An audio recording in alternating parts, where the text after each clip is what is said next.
মাই respectable friends, Buddhadeb কেন বলছেন যে আপনি যদি জ্ঞান অর্জন করতে চান তাহলে আপনি ভেতর থেকে একেবারে খালি হয়ে যান। আমাদের পতঞ্জলি ব্যায়াম শাস্ত্রে একটা ব্যায়াম আছে, সেখানে বলা হচ্ছে যে আপনি পেটটাকে খালি করবেন। সেই ব্যায়ামটা হচ্ছে এরকম,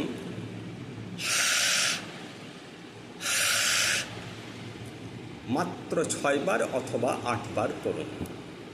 বাস, আপনাকে আর প্রচেষ্টা করে অক্সিজেন ঢোকাতে হবে না।